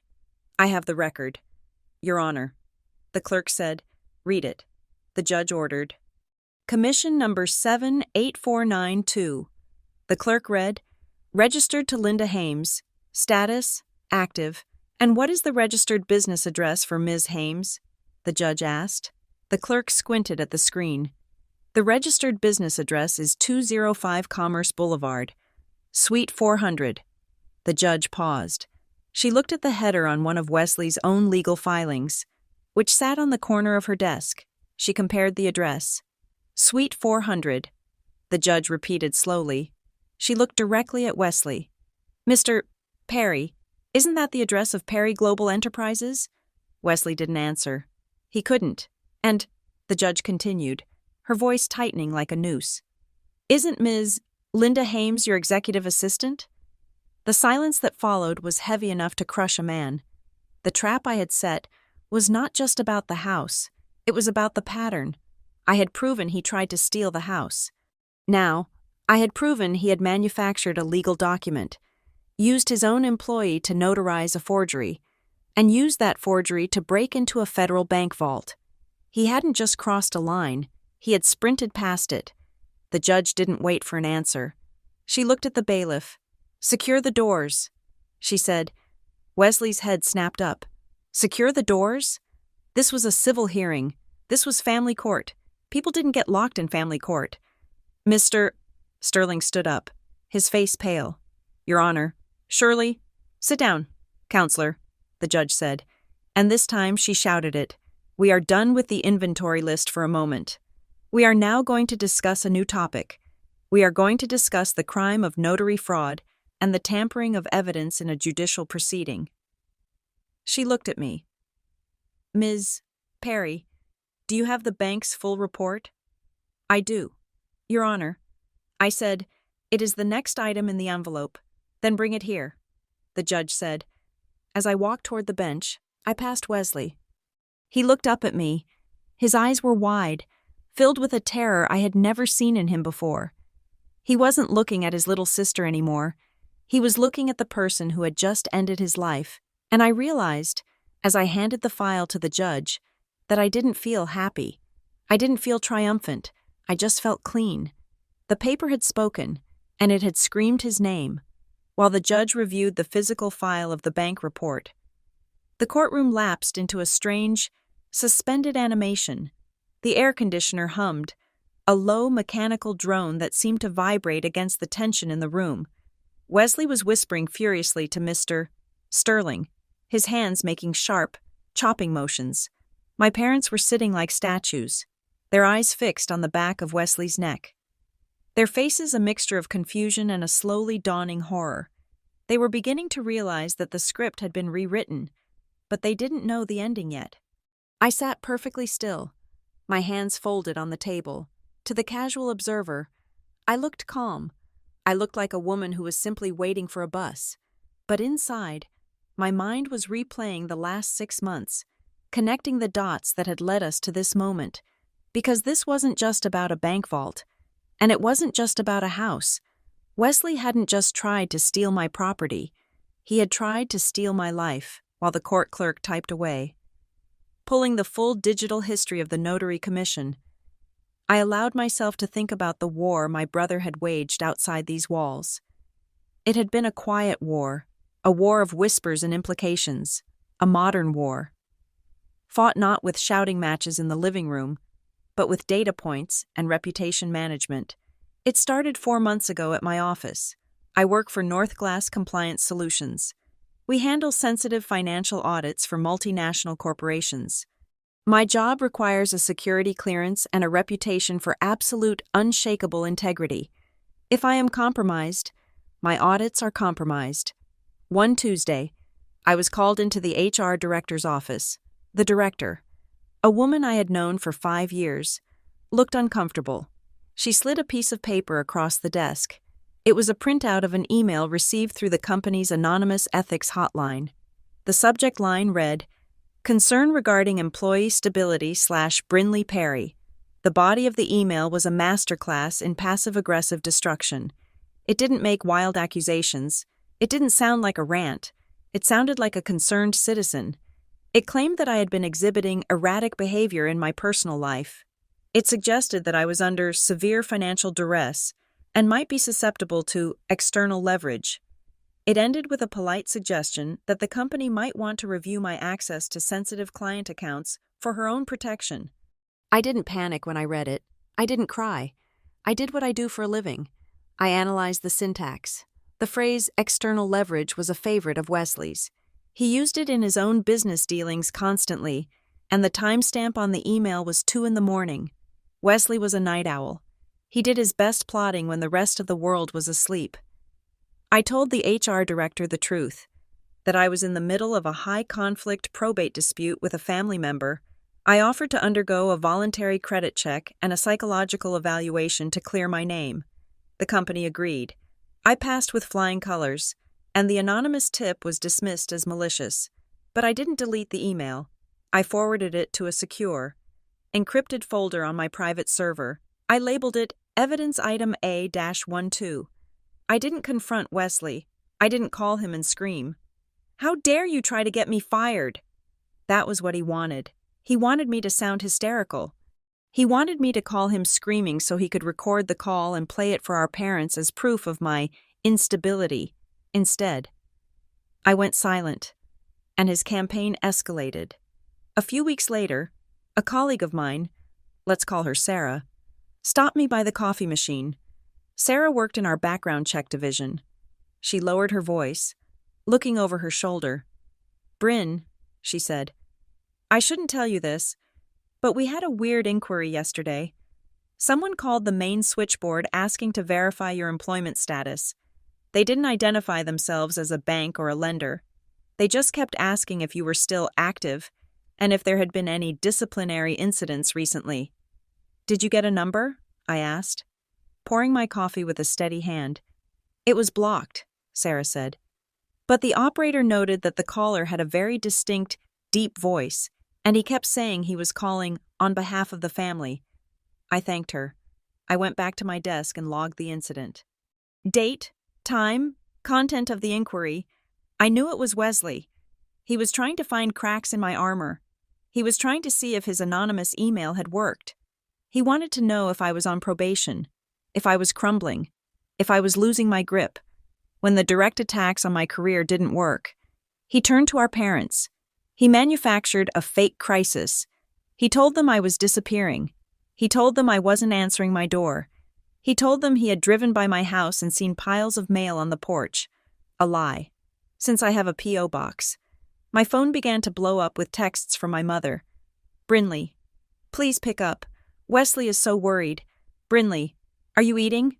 We heard you lost weight. Brinley, just let Wesley come over and check the furnace. He says it might be dangerous. It was a siege. He was winding them up, winding them tight like clockwork toys, and setting them loose on me. He wanted me to snap. He wanted me to send a long, angry text message telling them all to leave me alone. He would have taken that text, printed it out, and stapled it to his court petition as Exhibit B, hostility and isolation, so I didn't snap. I employed the gray rock method. I became as boring and uninteresting as a rock. I replied to every frantic text with the same 3 sentences. I am fine. My furnace is working. I am going to work now. I never explained. I never defended. I never engaged with the emotional bait. And I saved every single screenshot. I exported the chat logs. I created a timeline of their harassment versus my reality. I realized then that Wesley wasn't worried about my safety. He was worried about his own. He was projecting. He was the one under financial duress. He was the one who was unstable. And he needed to paint me with his own flaws so he could take the one thing I had that was liquid and valuable, the property at Birch Hollow, and the contents of that safe deposit box. It was a strategy of labeling. If he could slap the crazy label on me first, nothing I said would matter. The truth would just sound like the ravings of a madwoman. But he forgot one thing. In the world of compliance, the person who keeps the best records wins. He was playing a game of emotion. I was playing a game of documentation. I looked up at the clock in the courtroom. 5 minutes had passed since the judge ordered the clerk to check the registry. The clerk was staring at her screen. Her face, which had been neutral throughout the morning, had changed. Her brow was furrowed, and her lips were pressed into a thin, white line. She tapped a key, then leaned closer to the monitor as if she couldn't believe what she was seeing. Judge Holloway noticed the shift. "Madam Clerk," the judge said, her voice cutting through the silence, "do you have the verification?" The clerk looked up. She didn't look at Wesley. She looked at the judge with wide eyes. "I do, Your Honor," the clerk said. Her voice wavered slightly. "I have the full commission history for Ms. Linda Hames." "Is the commission active?" the judge asked. "It is active, Your Honor," the clerk said. "But there is a restriction listed on the license." "A restriction?" The judge leaned forward. "Explain." The clerk printed the page. The whir of the printer was loud in the quiet room. She grabbed the sheet of paper and walked it up to the bench. "According to the state registry," the clerk said, reading from her copy as the judge read hers, "Ms. Linda Hames holds a limited corporate commission. This is a specific tier of notary license granted to employees of large financial or legal entities. The clerk paused. Under the statutes of this state, a limited corporate commission authorizes the notary to notarize documents only for business transactions directly related to their employing entity. They are strictly prohibited from notarizing private, personal documents for employees, officers, or third parties. I saw Mr. Sterling close his eyes. He knew the statute. He knew exactly what it meant. And, the clerk continued, her voice gaining strength, the employing entity listed on her commission bond is not just Perry Global Enterprises. The clerk looked directly at Wesley. The bond is underwritten by the personal guarantee of the CEO. The bonding principal listed on the registry is Wesley Perry. The implication hit the room like a physical blow. It meant that Linda Hames wasn't just an assistant doing a favor. It meant that her legal power to stamp documents was owned, paid for, and insured by Wesley personally. And by forcing her to stamp a personal power of attorney, a document that had nothing to do with company business, Wesley hadn't just committed fraud. He had voided her insurance. He had exposed his company to liability. And he had used a corporate instrument to rob his sister. Judge Holloway slowly lowered the paper. She took off her reading glasses. She looked at Wesley, not with anger, but with the cold, clinical detachment of a surgeon looking at a tumor. So, the judge said, let me understand this timeline. Mr. Perry, you spent months spreading rumors that your sister was unstable. You tried to get her fired. You terrorized your parents with false alarms. And when none of that worked fast enough, you used a notary whose license you owned to forge a power of attorney, so you could break into a bank vault 2 days before this hearing. She paused. And you did all of this to protect the family assets? Wesley didn't answer. He couldn't. He was staring at the clerk, his mouth slightly open. He realized that the one person he had ignored, the quiet woman sitting at the computer terminal, had just delivered the death blow. I think we are done with the instability argument, the judge said. But we are not done with the envelope. She turned to me. Ms. Perry, is there more? There is, Your Honor, I said. Because the bank vault wasn't empty when he opened it, and what he found inside is the reason we are really here. I gestured for the bailiff to pick up the next item. It was the exhibit that would explain why Wesley was so desperate. It wasn't just greed, it was fear. Item number 6, the bailiff read, and the title of the document made Wesley flinch as if he had been struck. I reached into my bag and pulled out the second sealed envelope. It was thicker than the first, the edges reinforced with security tape, the kind used by forensic accountants to transport chain of custody evidence. Your Honor, I said, my voice cutting through the murmurs of the courtroom. The previous evidence established that the petitioner used a notary whose license he owns. This next exhibit establishes exactly how he used that license. Mr. Sterling looked at the new envelope as if it were a bomb. He half rose from his chair, his mouth opening to launch a preemptive objection. But Judge Holloway silenced him with a single, sharp look. Submit it, the judge ordered. I handed the packet to the bailiff. He took it, his face impassive, but I noticed he handled it with more care this time. He knew, just as everyone in the room knew, that we had moved past a family dispute. We were now dissecting a crime. This is a certified compliance transcript, I announced for the record. It was provided to me by the fraud department of Mariner Crest Bank under subpoena. It details the digital metadata of the power of attorney document the petitioner attempted to use. The bailiff broke the seal. He pulled out a stack of documents on heavy, watermarked paper. Read the session header, the judge commanded. The bailiff adjusted his glasses. Digital notarization session ID, 49 Alpha 72 Zulu. He read, Time stamp, November 15th, 3:45 in the afternoon. Go to the identity verification section, the judge said. Who initiated the session? The bailiff ran his finger down the column of data. Session initiator, user account registered to W-Perry, at perry-global-enterprises-.com. And the signer? The judge asked. Who electronically signed the document as the principal? The bailiff paused. He looked closely at the line, ensuring he did not misread a single letter.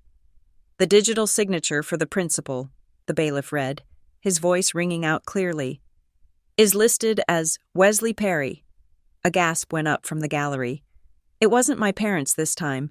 It was the general public, the few stragglers who had wandered in for traffic court and stayed for the drama. Mr. Perry signed as the principal? The judge asked, her voice dripping with incredulity.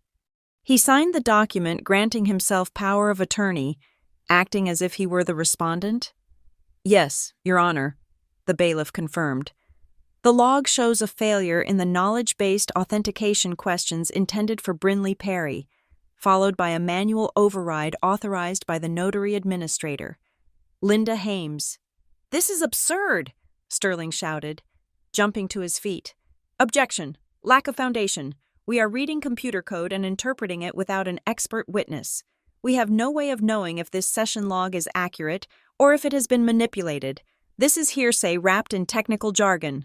Judge Holloway slammed her hand down on the bench. It wasn't a gavel strike. It was the flat of her hand, a sound of pure frustration. Overruled, she snapped. She pointed a finger at the document in the bailiff's hand. The foundation is right there. Mr. Sterling, that is a certified bank record. It bears the seal of the Mariner Crest Bank Compliance Officer. Under the rules of evidence for this court, business records kept in the regular course of activity are admissible. If your client didn't want his digital footprint read out in open court, he shouldn't have used his corporate server to commit identity fraud. She turned back to the bailiff. Read the physical incident report attached to the back. I want to know what happened when he walked into that bank. The bailiff flipped the heavy stack of papers over. Incident report, dated November 16th, he read. Subject, attempted unauthorized access. He took a breath. At 9:30 in the morning, an individual identified as Wesley Perry approached the safety deposit desk. He was accompanied by a female identified as Linda Hames. Mr. Perry presented the notarized power of attorney and demanded immediate access to Box 402. I watched Wesley. He was vibrating. His leg was bouncing so hard the table was shaking. He wasn't looking at the judge anymore. He was staring at the floor, his face a mask of panic. The teller, the bailiff continued, noted that the customer appeared agitated. Mr. Perry stated that he needed to secure sensitive family items immediately. When the teller asked for the key, Mr. Perry admitted he did not have one and requested the box be drilled. Drilled, the judge repeated. He wanted to drill the lock. Yes, Your Honor, the bailiff said. The teller then followed protocol and checked the signature card. Upon noting the discrepancy, she called the branch manager. The report states that when the manager informed Mr. Perry that they would need to call Brinley Perry for verbal confirmation, Mr. Perry became hostile. Hostile? The judge asked. Quote, the bailiff read, Mr. Perry slammed his hand on the counter and stated, She is unavailable. I am the authority here. Do you know who I am? I have a court order pending. If you do not open this box, I will have your job. My father put his head in his hands. My mother was weeping silently, a hand over her mouth. They had always believed Wesley was the diplomat, the charming one. They were finally hearing the voice he used when he didn't get his way. The bank refused access, the bailiff finished. They flagged the account for fraud and escorted Mr. Perry and Mrs. Hames from the premises. They then preserved the surveillance video and the digital logs of the document he presented. The judge leaned back in her chair. The silence in the room was absolute. It was the silence of a trap snapping shut.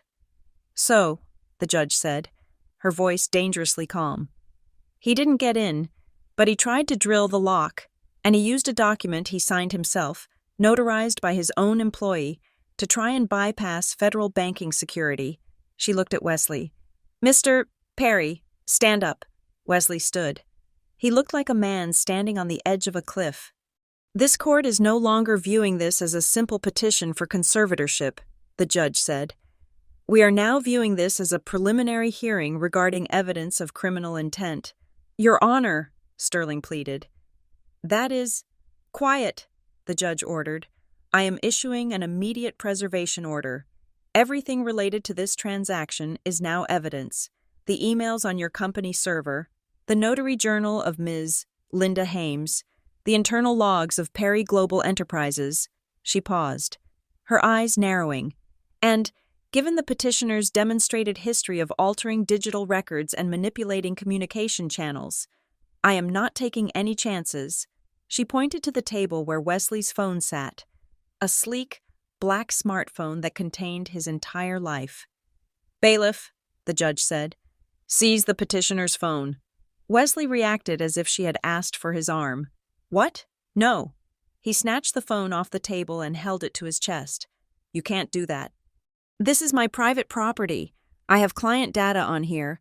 I have privileged communications. You just admitted to using your business resources to commit fraud against this court, the judge said, her voice like steel.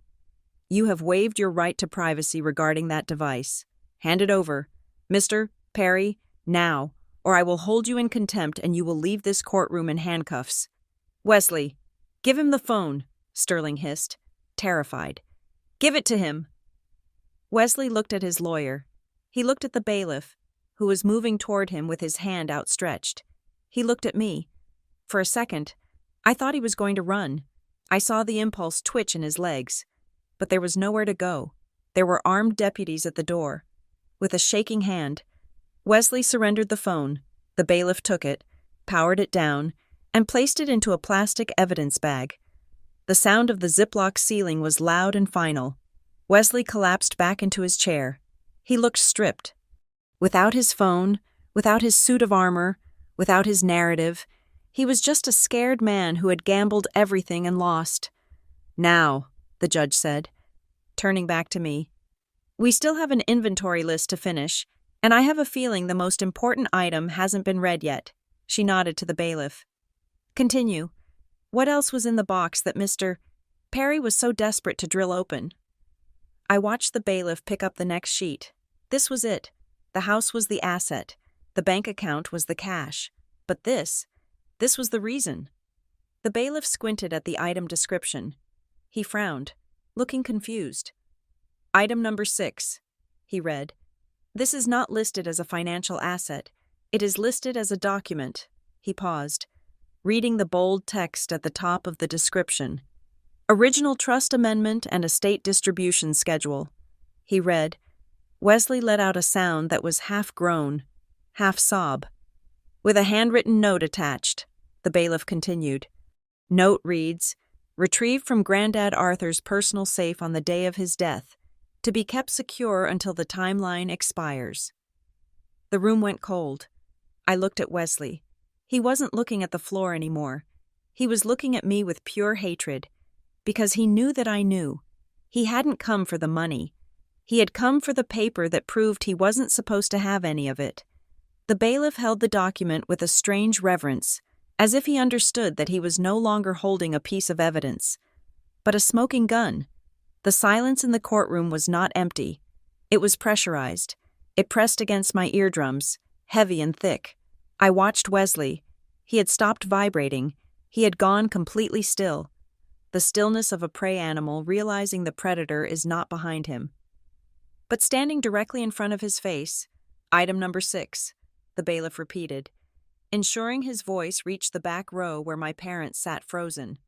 Original trust amendment and estate distribution schedule, dated August 12th, 4 years ago. He paused to let the date sink in. August 12th, 3 days before Grandad Arthur died. Attached is a handwritten custodial note. The bailiff continued, reads, retrieved from the personal safe of Arthur Perry, to be kept secure until the maturation timeline expires. The air in the room shifted. Suddenly, the narrative wasn't about a sister who was bad with money. It wasn't about a woman who needed a conservator to help her pay her electric bill. It was about a document that nobody else knew existed. Or rather, a document that nobody was supposed to know existed, but which Wesley had clearly suspected was real. I saw the realization hit Judge Holloway. She looked from the inventory list to Wesley, and her eyes narrowed into slits. She understood the game now. She understood why a wealthy man would risk a felony charge to drill into a bank box. He wasn't trying to keep me from spending my money. He was trying to stop me from reading a piece of paper. "Mr. Perry," the judge said, her voice dropping to a register that was terrifyingly calm. "You stated in your petition that your sister was hoarding assets and hiding financial records. You claimed she was concealing information detrimental to the family estate." She pointed a finger at the bailiff's hand. "Is this what you were looking for? Is this the information she was hiding?" Wesley's face twisted. It was an ugly expression, a mixture of panic and entitlement that stripped away every layer of his polished charm. He stood up, forgetting to ask for permission, forgetting his lawyer, forgetting where he was. "She is hiding it," he blurted out. The words tumbled out of his mouth before he could stop them. "She has had that amendment for 4 years. She never filed it. She kept it in that box so nobody would know. She is manipulating the estate." The courtroom gasped. Even Mr. Sterling, his lawyer, closed his eyes and let out a long, defeated breath. "Thank you, Mr. Perry," the judge said, leaning back. "You have just admitted to the court that you knew this document existed, and you have admitted that your emergency petition, your claim that you were worried about her health and her safety, was a lie. You weren't worried about her safety. You were worried about the distribution schedule." "No," Wesley stammered, realizing his mistake too late. I suspected. I suspected she was suppressing Granddad's wishes." "Suppressing?" I asked, speaking from my table. My voice was steady, contrasting sharply with his frantic tone. "Granddad gave me that envelope himself. He told me to put it in the box. He told me to wait until the timeline expired. I was following instructions. You were the one who brought a drill to the bank." I turned to the judge. "Your Honor," I said, "my brother didn't go to the bank to inventory my assets. He didn't go to protect my jewelry or my bonds. He went there to make sure that document never saw the light of day. He went there to destroy it." "That is a lie," Wesley shouted. "You can't prove that. I went there to secure it." "Secure it?" I repeated. I reached into my bag for the final piece of paper I had prepared for this specific moment. "Your Honor," I said, "if I may?" The judge nodded. "Proceed." I handed a single photograph to the bailiff. It was a high-resolution still printed on glossy paper. "This is a surveillance capture from the Mariner Crest Bank security feed. Time-stamped 9:32 in the morning on the day of the incident." I said. The bailiff held it up. The image was clear. It showed Wesley standing at the counter, his face red and angry, arguing with the teller. Beside him stood Linda Hames, looking terrified. But the focus of the image was what was in Wesley's hand.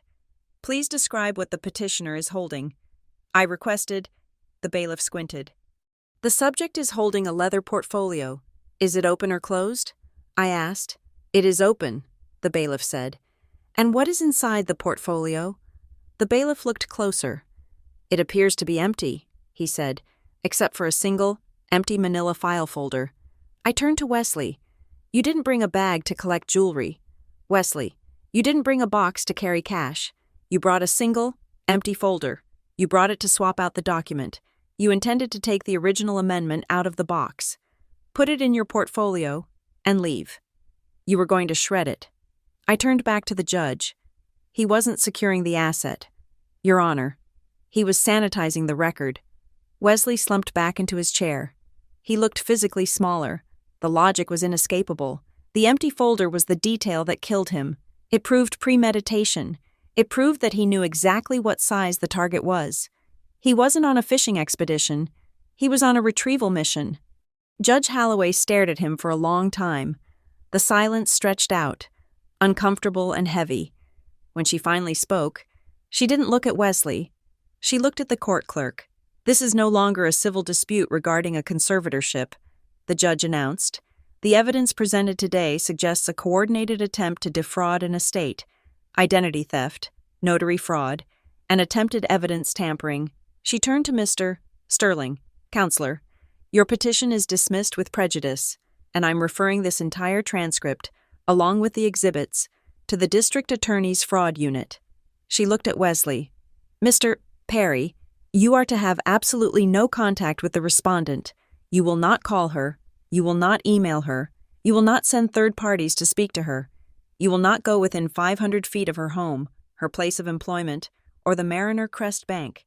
If you violate this order, I will issue a warrant for your arrest immediately. Do you understand? Wesley nodded. He couldn't speak. He was watching his life disassemble itself in real time. The gavel banged. It was a sharp, final sound. Court is adjourned. The judge said, I didn't smile. I didn't look at my parents as they sat there, pale and trembling in the gallery. I simply gathered my papers, placed them back into my bag, and walked out of the courtroom. I walked past Wesley, who was staring at the table, his hands shaking. I didn't say a word to him. The paper had already said enough. The days following the hearing were a strange kind of quiet. It was the quiet of a held breath. I went back to work the next morning. I sat at my desk at Northglass, reviewing spreadsheets, flagging discrepancies, doing the job that had taught me how to survive my family. My colleagues didn't know that I had just dismantled a corporate CEO in open court. To them, I was just Brinley, the reliable auditor who always brought her own lunch. But the war wasn't over. It had just moved to a new front. 2 days after the hearing, I received a notification from the court system. The preservation order had been served to Perry Global Enterprises. My brother's company was now under a legal hold. Their servers were being mirrored. Their email archives were being locked down. I imagined the panic in that office. I imagined Linda Hames sitting in an interview room, realizing that her boss had sacrificed her career to save his own skin. Then came the emails from my parents. They didn't call. They knew I wouldn't answer. So they wrote, Brinley. My mother wrote, We need to sit down as a family. This has gone too far. Wesley is devastated. He is your brother. He made a mistake because he was worried about you. Please, can we just meet at the house on Sunday? We can fix this without lawyers. We are a family. I read the email. I looked for the apology. I looked for the sentence where they admitted they had sat in a courtroom and watched their son try to strip me of my rights. I looked for the acknowledgement that they had chosen a side, and that side was criminal. It wasn't there. There was only the demand for silence. They wanted to fix this, in Perry family language. Fixing it meant sweeping it under the rug. It meant me handing over the trust document. It meant me forgiving Wesley so he wouldn't go to jail. I clicked the archive button. I moved the email to a folder labeled Post-Hearing Communication. I did not reply. Silence is a response. In compliance work, we call it refusal to engage in non-official channels. Wesley, however, could not stay silent. He was a man who had never been told no in his life, and the court order felt like a challenge rather than a boundary. He was smart enough not to call me himself, but he wasn't smart enough to stop completely. On a Thursday evening, I got a phone call from a number I didn't recognize. I let it go to voicemail. When I played it back, the voice belonged to a man named Marcus, a college friend of Wesley's who worked in real estate. Hey, Bryn, the message said, it's Marcus. Look, I was talking to Wes. He's in a really bad place. Man, he's really freaking out about this DA thing. He just wants you to know that if you drop the fraud complaint, he'll drop the claim on the house. He's willing to walk away if you just sign a waiver saying it was a misunderstanding. Give me a call back. Don't ruin his life over a piece of paper. I saved the voicemail. I exported the audio file. Then I opened my email and sent it to the court clerk and the district attorney's office attached to a formal notice of violation of restraining order. Wesley was trying to negotiate. He thought this was a business deal. He thought he could trade the house, which he didn't own, for his freedom. He didn't understand that you cannot negotiate with an audit trail. Once the red flag is raised, the investigation runs its course. He had sent a proxy to threaten me, and in doing so, he had handed me another weapon. I prepared for the final hearing not with dread, but with a cold sense of purpose. The initial hearing had been about stopping him. The next hearing, the one regarding the trust itself, would be about finishing it. I spent my evenings reviewing the document that Wesley had tried so hard to steal. The amendment. Grandad Arthur had written it 4 years ago. Sitting at his heavy oak desk in the library, he had looked at me over his glasses, his eyes sharp and clear. "He will come for it," Grandad had said. "He will think he deserves it all, and your parents will let him take it, because it is easier than fighting him." "So what do I do?" I had asked. "You wait," Grandad said. "You put this in the box, and you wait until he tries to take it. Because the moment he tries to take it, he triggers the trap." I read the clause again. It was beautiful in its simplicity. It was a no-contest clause, but with a specific, lethal twist. It wasn't just about contesting the will, it was about interference. The clause stated that any beneficiary who attempted to conceal, destroy, alter, or manipulate the estate documents, or who attempted to remove the appointed executor, me, through legal or extra-legal means, would immediately forfeit their entire share of the inheritance. It was a self-destruct button, and Wesley had just spent the last 2 weeks mashing it with both hands. He thought he was fighting for the house. He thought he was fighting for control. He didn't realize that by filing that petition, by forging that deed, by drilling that box, he had effectively written himself out of the will completely. I organized my files. I printed the voicemail transcript. I printed the email from my parents. I stacked them neatly next to the certified copy of the trust amendment. I wasn't going back to court to argue. I was going back to court to read the rules. The night before the final hearing, I sat in my living room. My house was quiet. I drank a cup of tea. I felt the weight of the last month settling on my shoulders. It was heavy, but it was a good weight. It was the weight of truth. My phone buzzed. Another text from my mother. "Please, Brinley, just tell the judge it was a mistake. Do it for the family." I looked at the screen. I thought about the word family. I thought about Wesley standing in the bank with a drill. I thought about my father looking at his shoes while his son called me crazy. I didn't reply. I turned off the phone. I went to sleep knowing that tomorrow, the bailiff would read the final list, and tomorrow, Wesley would learn that Grandad Arthur was the one who had really beaten him. I was just the messenger. The final hearing was less of a battle and more of an autopsy. When I walked into the courtroom for the last time, the atmosphere had shifted entirely. There was no strutting from my brother. There were no pitying glances from the gallery. The air was cold, sterile, and clinical. Wesley sat at his table, but the $3,000 suit looked like it was hanging on a wire hanger. He was slumped, his eyes red-rimmed, staring at the empty space where his phone used to be. My parents sat behind him, but they were no longer leaning forward in support. They were leaning back, pressing themselves into the wooden benches as if trying to distance themselves from the blast radius. Judge Holloway took the bench with the efficiency of a surgeon who had already scrubbed in. She did not ask for opening statements. She did not ask for emotional appeals. She simply looked at the bailiff and nodded at the envelope that was still sitting on the clerk's desk, the final piece of the inventory that we had paused on during the last session. "We are going to finish the record," the judge said. "Bailiff, please read the final attachment to the trust amendment." The bailiff picked up the document. This was the piece of paper Grandad Arthur had placed in the safe deposit box 4 years ago. This was the paper Wesley had tried to drill through a steel lock to reach.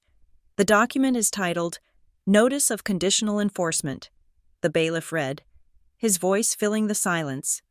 "It is a codicil to the primary trust, triggered automatically by specific events." Wesley flinched. He knew the word codicil. He knew it meant an addition that could change everything. "Read the trigger clause," the judge ordered. The bailiff adjusted the paper. "The clause states that the distribution of assets in this trust is contingent upon the good faith cooperation of all beneficiaries. It further states that any beneficiary who attempts to conceal, destroy, alter, or manipulate the estate documents, or who attempts to circumvent the appointed executor through fraudulent legal or extra-legal means, shall be deemed in violation of the no contest and non-interference agreement." The bailiff looked up. "The penalty for violation is the immediate and total forfeiture of said beneficiary's entire interest in the estate." The silence that followed was absolute. It was the sound of a guillotine blade hanging suspended in the air. Wesley's lawyer, Mr. Sterling, put his head in his hands. He knew what we had just spent the last 2 hearings proving. The judge looked at me. Ms. Perry, do you believe this clause has been activated? I stood up. I did not look at Wesley. I looked at the mountain of evidence on the clerk's desk. Your Honor, I said, the clause mentions attempting to circumvent the executor through fraudulent means. We have admitted into evidence the logs showing the petitioner forged a deed transfer. The clause mentions attempting to manipulate estate documents. We have the bank surveillance photo of the petitioner attempting to swap the original trust for an empty folder. The clause mentions extra legal means. We have the record of the drilled lock attempt. I paused. My brother did not just violate the clause. Your Honor, he spent the last 3 weeks providing a step-by-step demonstration of exactly why Grandad Arthur wrote it. Judge Holloway turned to Wesley. Mr. Perry, she said, the court finds that your actions, specifically the creation of the fraudulent power of attorney, the attempted unauthorized access to the safe deposit box, and the filing of a deed transfer under a false identity, constitute a direct and material breach of the non-interference clause. Wesley stood up. He was shaking. But I am the son, he cried out, his voice cracking. It was the last desperate wail of the golden child. You can't just cut me out. I am the primary heir. That money was for the business. It was for the family. Grandad wouldn't do this. He didn't do it. Mr.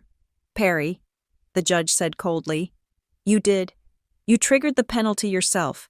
If you had simply waited, if you had simply let the probate process work, you would have received your share. But you couldn't wait. You had to take control. And in your attempt to take everything, you have lost everything. She looked down at her notes. Under the terms of the codicil, your 50% share of the estate is forfeit. And here came the moment Wesley dreaded most. I could see it in his eyes. He thought the money was coming to me. He thought I had engineered this to take 100% of the fortune. He was ready to scream that I was the greedy one, that this was my master plan all along. Judge Holloway seemed to read his mind. She turned to the bailiff. Read the distribution instruction for the forfeited share, she said. The bailiff turned the page. In the event of a forfeiture by any beneficiary, the bailiff read, the forfeited share shall not revert to the remaining beneficiaries. Instead, the funds shall be immediately transferred to the Arthur Perry Integrity Scholarship Fund, to be administered by an independent third-party trustee, for the support of students pursuing degrees in forensic accounting and ethics. Wesley's mouth fell open. He looked at me. I met his gaze. I didn't smile. I didn't gloat. I just watched the realization wash over him. Grandad Arthur had known. He had known that if he gave Wesley's share to me, it would destroy our relationship forever. It would make me the target of Wesley's rage for the rest of my life. So he took the target off my back. He made sure that if Wesley lost, I didn't win his money. Nobody did. It was the ultimate checkmate. Wesley couldn't blame me for stealing his inheritance. He had lost it to a charity for ethics, the very thing he lacked.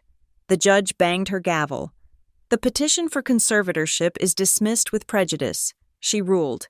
The court grants the respondent's request for a permanent restraining order against the petitioner. The estate is to be distributed according to the terms of the codicil immediately, and when, as previously stated, all evidence regarding the notary fraud and identity theft remains impounded for the district attorney. Wesley slumped into his chair, a man hollowed out by his own ambition. My parents stood up slowly. They looked old. They looked tired. They looked at their son, who was now not only broke, but facing criminal charges. And then they looked at me. My mother took a step toward the aisle, raising a hand as if to wave or reach out. I did not wait to see what she would say. I turned my back. I gathered my files, my logs, my receipts, my transcripts. I put them back into my bag. I thanked the bailiff. I thanked the judge. And then I walked out.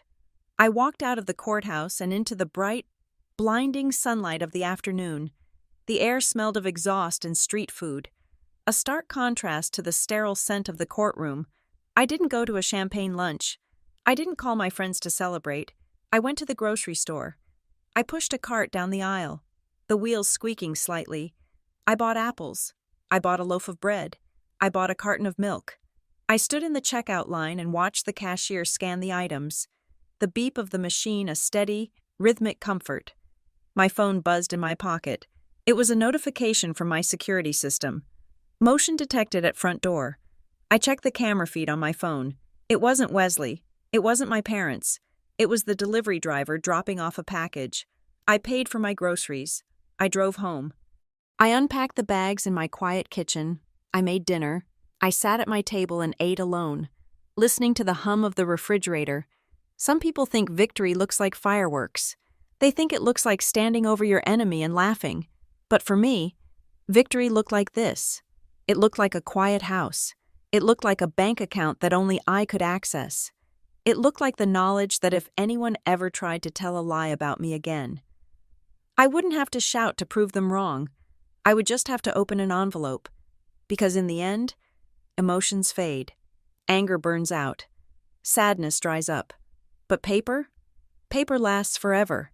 And when you have the receipts, you don't need to be the loudest person in the room.